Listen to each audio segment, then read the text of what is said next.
One thing Charlie did admit about a national paper, the chance it gave you to meet the famous. To start with, politicians. Bonar Law, who would undoubtedly lead the Conservatives should the coalition break up. Then that Labour fella, yes, Ramsay MacDonald. George Lansbury. Those socialist chaps were coming up thick and fast in 1921. Then, author, journalist, painter, liberal, Winston Churchill. On the literary side, too, you could certainly meet up with them. Sir James Barrie, or it might be Shaw, or Wells, or Chesterton, or Somerset Maugham. They were all around to listen to. One assignment for Charlie was to go down London River to interview Sir Ernest Shackleton before he left on what was to prove his last voyage to the Antarctic. Then there was Ross and Keith Smith, famous air pioneers, receiving the plaudits of the workers who had built their plane for their record-breaking flight to Australia. There's an autograph worth something now.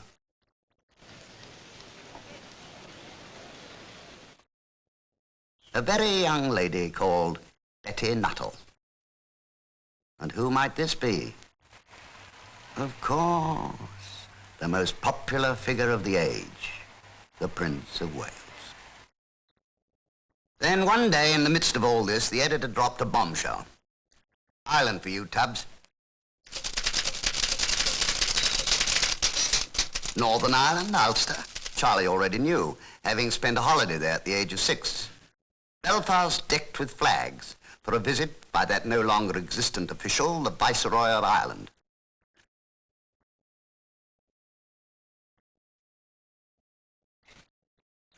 The Ulster of such stay with Britain firebrands as Sir Edward Carson. More orange than the orange, if you get what I mean. But you mistake me, Tubbs, said the editor. I'm in Southern Ireland. Well, nothing wrong with Southern Ireland, Charlie thought.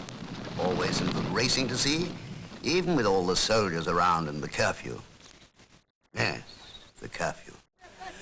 For behind all the laughter, the gambling and the blarney, this was far from being the carefree, peaceful Emerald Isle of the travel brochures. Poor, sad land, in which bitterness and force stalked every town and village. Police and soldiers, tin hats and vigilance, the price of life.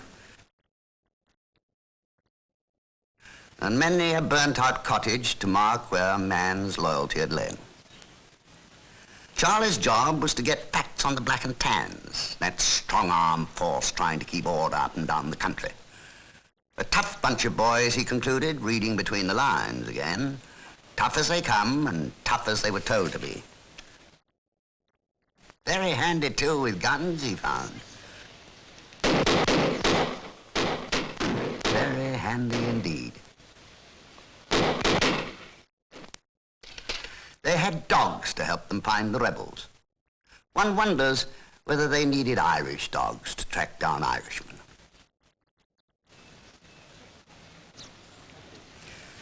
No, they weren't good days in Ireland. Both sides trying for a treaty, the editor said. And if that happened, well, it would indeed be front-page stuff. But for the present, well, the stripe, the black and tans, the prison camps, all that had been going on for so long that you could hardly term it news. No good, Tubbs. Come back and cover the heat wave. As a matter of fact, there was quite a heat wave in Britain in 1921. High temperatures and not a drop of rain. So Charlie got out his notebook and interviewed the weather. But as he said, what do you do with a heat wave? Except to say that it's hot and there isn't any rain. A bit tricky, really. He found a school having lessons in the sea, but the editor said that education above water or in it was a risky subject at the best of times. Hot enough in Trafalgar Square to cook an egg on the pavement, though it does taste better from a frying pan. So he wrote up the heath fires and the burning hayricks, but he couldn't work up much excitement about it, though he did use his best prose. He did find one twist on it, though, an eclipse of the sun. So he put in a piece about the eclipse shutting off the sun for just long enough that it might even have a chance to rain. Well, it was a theory anyway. Again, those Pathe newsreel people, handing out free bits of darkened film to look at the sun through.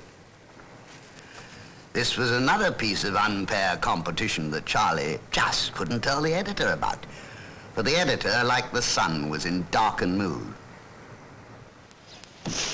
He had found out that a rival paper had organized a show of rockets firing up into the sky from the park. To cause rain, they said. Not to mention an improved circulation, which they didn't say. But the editor was livid. Practically went into circulation himself.